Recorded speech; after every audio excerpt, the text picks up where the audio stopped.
आप देख रहे हैं संवाद समाचार। चुनाव पदाधिकारी अनुपम राजन की पत्रकार वार्ता। आज फर्स्ट फेज के 13,588 मतदान केंद्रों पे सुबह मॉक पोल की कार्रवाई की गई पोलिंग एजेंट्स की उपस्थिति में। मॉक पोल सफलतापूर्वक संपन्न हुआ। मॉक पोल के दौरान जो कुछ बीयूज में, कुछ सीयूज में, कुछ वीवीपैट में जो दिक्कतें आई उनको रिप्लेस किया गया, उनको चेंज किया गया। ऐसे बीयूज की संख्या 78, सीयूज की संख्या 59 और वीवीपैट की संख्या 88। इसके बाद एक्चुअल पोल फिर आरंभ किया गया प्रातः 7 बजे और 7 बजे से अभी तक सभी 13,588 मतदान केंद्रों पे शांतिपूर्वक मतदान चल रहा है।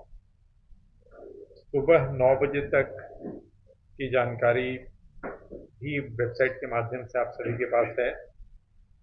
जो प्राप्त जानकारी के अनुसार सुबह तक का जो पोल था वो लगभग 15% था और 11 बजे तक जो सेकेंड राउंड हम 7 बजे से लेकर के 11 बजे तक अभी का जो पोल परसेंटेज है वो 30.46 है राज्य का। प्रथम चरण में जो संसदीय क्षेत्र हैं, यदि हम इनको संसदीय क्षेत्रवार देखते हैं तो जो पोल परसेंटेज है बढ़ते हुए क्रम में मैं बता रहा हूँ।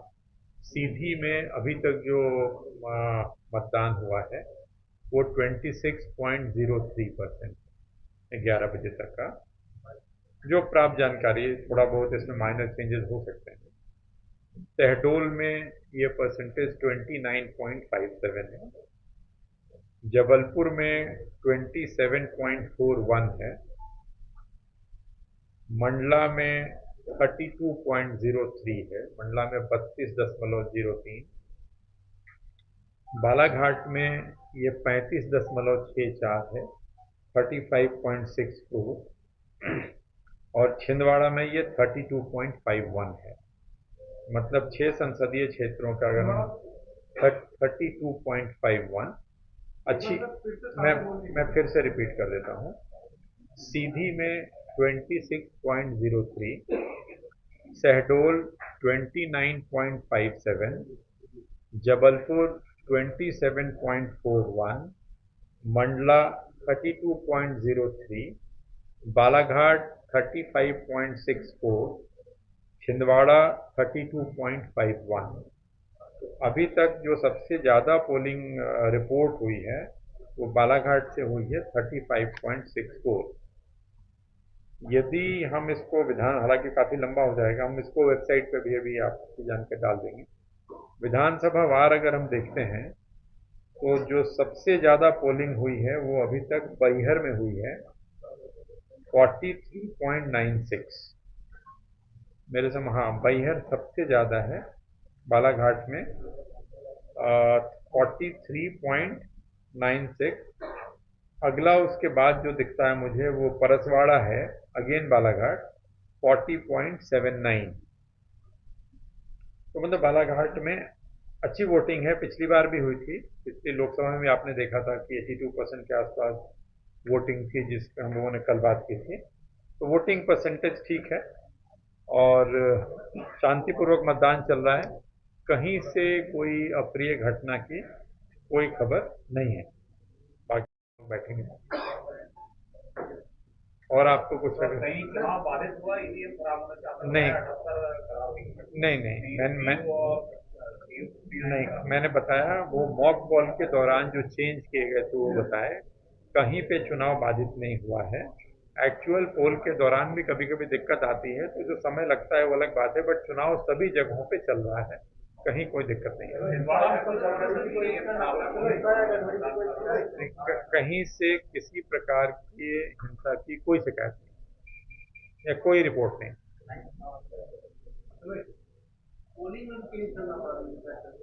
जी, एक्चुअल पोल के दौरान भी कुछ वीवीपैट या बीयूसीयू कभी चेंज होते हैं, हाँ हुए हैं, वो मैं आपको बताता हूँ।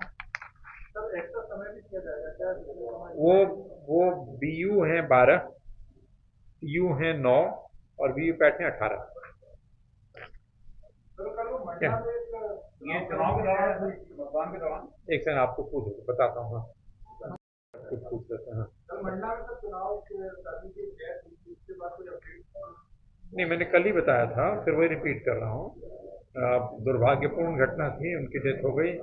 तमाम प्रयासों के बावजूद वो नहीं बचाया जा सका, लेकिन उसमें हम लोगों ने कल ही उनको जो अनुग्रह राशि है 15 लाख रुपए उसकी स्वीकृति दे दी थी। और उनके एक पुत्र हैं और एक पुत्री है जो मेरे पास रिपोर्ट है, तो उनकी अनुकंपा नियुक्ति के प्रकरण तैयार करने के निर्देश भी लोगों ने कल ही जारी कर दिए। राशि भी स्वीकृत कर दी थी और अनुकंपा नियुक्ति पात्रता अनुसार जो भी बनती होगी उसके निर्देश भी जारी कर दिए। आप कुछ पूछ रहे थे? बड़ा ना सर वीवीपैट काफी बात मतदान बाधित रहा। नहीं मैंने पहले ही कहा कहीं भी मतदान बाधित नहीं है। जब आप किसी चीज़ को शिफ्ट करते हैं, चेंज करते हैं, तो नेचुरली 2-4 मिनट का 5 मिनट का समय लगता है। उसके अतिरिक्त कहीं से कोई त्रुटि की या प्रॉब्लम की कोई रिपोर्ट नहीं। सर वोटिंग परसेंटेज अगर सीईओ मध्य प्रदेश की वेबसाइट पर देखना हो तो कहाँ देखा जाता है? ये आपने बताया अभी ये सारे आंकड़े हम उस वेबसाइट पर अपलोड कर देंगे। आपने भी कहा था, हमने बता भी दिया है, वो कर देंगे। एक गांव है बालाघाट में दुबलई, वहीं 80 वोटर थे। ये नक्सल प्रभावित इलाके के अंदर है। सभी लोगों ने वोट किया है। सवाल ये नहीं है कि 80 थे कि 100 थे, सवाल ये है कि 80 में भी सभी लोग आए और सभी ने नक्सल प्रभावित क्षेत्र के अंदर आके वोट किया। तो बालाघाट के साथ जो अच्छी बात है, जो विधानसभा के दौरान भी देखा गया, ये देखना पड़ेगा। देख लो भाई, दुकान बैहर में है। अच्छी बात यह है कि बालाघाट का वोटिंग परसेंटेज एक तरह से ये दर्शाता है कि प्रजातंत्र की मजबूती में उनकी कितनी, तमाम बायकॉट के कॉल के बावजूद भी विधानसभा के दौरान भी काफ़ी अच्छी वोटिंग थी। पिछली लोकसभा देखेंगे तो भी 82% वोटिंग थी और जो ट्रेंड अभी दिख रहा है उसके हिसाब से बालाघाट लीड कर रहा है। तो लोग प्रजातांत्रिक व्यवस्था से उनका जो जुड़ाव है वो एक तरह से काफ़ी प्रेरणादायक है। और YouTube पर जाकर चैनल को सब्सक्राइब करें, लाइक करें और खबर को अधिक से अधिक शेयर करें और बेल दबाएं।